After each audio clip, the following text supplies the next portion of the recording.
Bom dia, galerinha do sexto ano, ok? Tudo bem com vocês? Bom, galera, a próxima unidade de geografia, tá? É uma unidade que vocês já estão cientes, tá? Porque o conteúdo de ciência do professor Tiago também complementa esse assunto. Vamos falar sobre o raio-x da Terra. Peraí, raio-x, professor? Mas peraí, o que é um raio-x? Suponhamos que você precisa fazer uma consulta médica e o médico precisa ver como que está internamente seu organismo, seu corpo. Então, o raio-x tem essa finalidade, mostrar algo interno. É o que, por exemplo, essa é a disciplina. Então, o raio-x da Terra. Bom, o que propõe esse capítulo exatamente? Estudar, entender como que formou o nosso planeta, os movimentos orogenéticos, tá? Proveniente do interior da Terra, tectonismo e vulcanismo. Tanto que, para informação de vocês, a parte introdutória da apostila de vocês, essa aqui, que eu acho muito bonito, gente, é uma falha mesoatlântica. Essa é uma falha tectônica próximo da Islândia, tá? Onde de um lado nós temos a América e do outro a Europa. É uma falha mesmo que mostra que as placas, apesar de estar a uma profundidade muito grande, tá? Elas atuam ainda na modelagem do nosso planeta. O exemplo que eu vou falar para vocês, que a antiga União Soviética, eles tentaram chegar ao núcleo da Terra, impossível. Tem um buraco com mais de 12 mil metros, mas é mínimo comparado à espessura da nossa crosta. Porque não sabemos tanto sobre a estrutura da Terra? Simples, só andamos em uma, que é a litosfera. Chegamos a entrar no manto? Não, é impossível. Então, por mais que você indague, professor, como que o ser humano tem esse conhecimento? Através da análise geológica do solo na superfície, ou de algum estudo, tá, da geologia de rochas retiradas do interior. Mas mesmo assim, gente, não estudamos nem 1% da crosta do nosso planeta. Lembrando que a Terra é dividida, né? Crosta, manto e núcleo. E lembrando que o núcleo não está lá por acaso não, gente. Ele é muito importante, principalmente para a questão magnética do planeta. Não é a questão só do vulcão, da lava, tá? Mas, em se tratando dessa problemática, a primeira indagação minha, o ponto de partida é isso. Quem nunca ouviu falar em um evento como houve um terremoto, houve um vulcão entrando em erupção? E esse ano, um famoso vulcão entrou em erupção, gente, lá na Ásia, principalmente na Indonésia, o vulcão Krakatoa.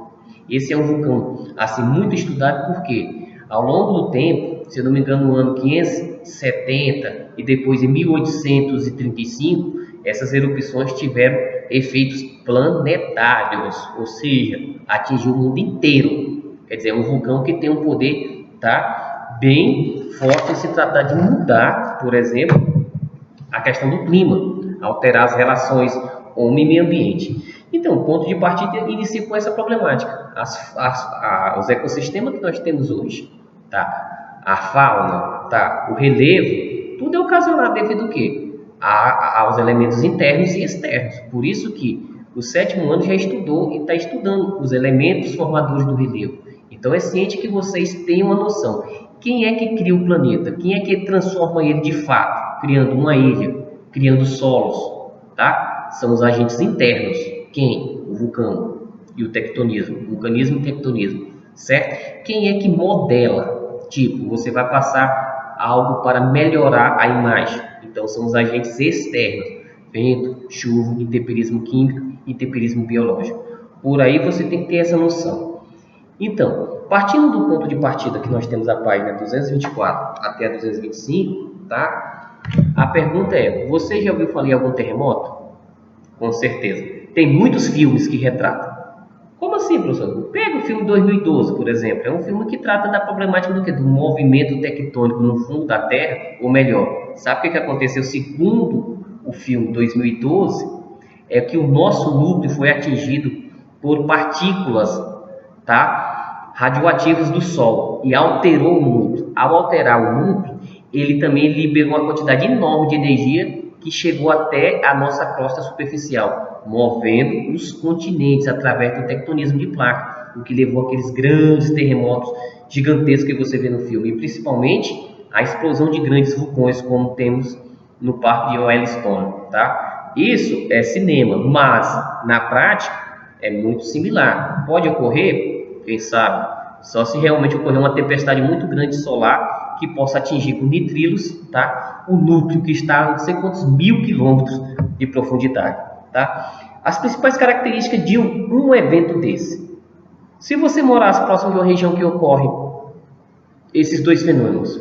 Exemplo, se você morasse no Japão, ou próximo da Cordilheira dos Andes, ou na Califórnia, por exemplo, São Francisco, quais seriam as principais características para você perceber que há algo, tá, que o planeta está mostrando? Bom, normalmente, cara, o terremoto ele pode iniciar de forma mais simples, abalos de pequeno porte, se realmente houve um contato convergente das placas, aí nós temos o epicentro. Você vai sentir o tremor mesmo. E normalmente o tremor é seguido por quê? Por destruição. Aconteceu no Haiti, aconteceu no Japão. Se for no oceano, o resultado ainda é catastrófico. Por quê?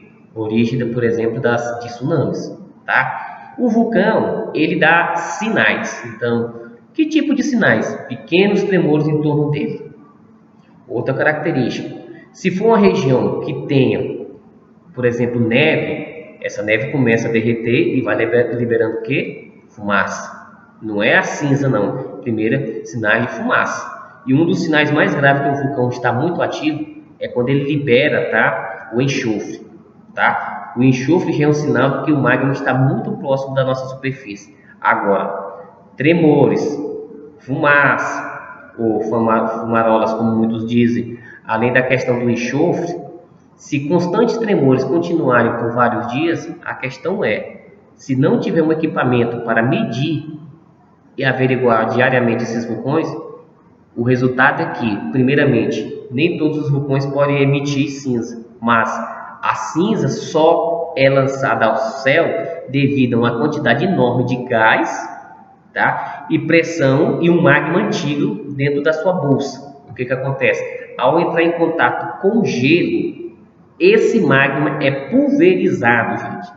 E essa pulverização se traduz em cinza, que traz uma das doenças mais graves, tá? Pneumáticas, no caso, ataca o pulmão. Então, essa cinza, a origem dela é exatamente isso. De uma alta pressão, tá? No interior das bolsas de lava, junto com uma quantidade enorme de gás e em contato com o quê? Com gelo, água. É pulverizado e transforma em cinza, certo? Outros vulcões já vão direto com lava, como por exemplo o caso do Havaí, que praticamente é o ano inteiro jogando lava para fora, aumentando o tamanho da ilha. Então esse é um condicionador na formação do nosso relevo. Então, e no Brasil, galera, por que não ocorre um vulcão? Simples. Vamos estudar especificamente esse capítulo, a era Mesozoica, ou seja, a época da Pangeia, quando todos os continentes estavam unidos, gente, em uma única massa. É por isso que na aula de ciência e na aula de geografia não se estranhe muito não, porque tem muito conteúdo similar. Falar sobre a teoria da deriva das placas tectônicas, falar sobre o estudo das placas, como que se chegou ao conhecimento das placas tectônicas. Simples, ao analisar que muitos continentes têm um encaixe parecido, como por exemplo Brasil e África e Antártida, há milhões de anos, se eu não me engano, 220 milhões de anos, estavam unidos. Por isso que algumas espécies de animais, ou no caso da flora, é muito similar. Por que nós temos savana no Brasil e tem na África? Porque há milhões de anos, logicamente, era uma única massa de terra. Então, olha só, da Pangeia, com o movimento das placas, vai se criar dois, a Gondwana e a Laurásia. Tá? E até 63 milhões de anos atrás, ou 100 milhões de anos atrás, ainda não tinha o contorno de todos os continentes. Isso só acontece devido ao quê? À movimentação das placas.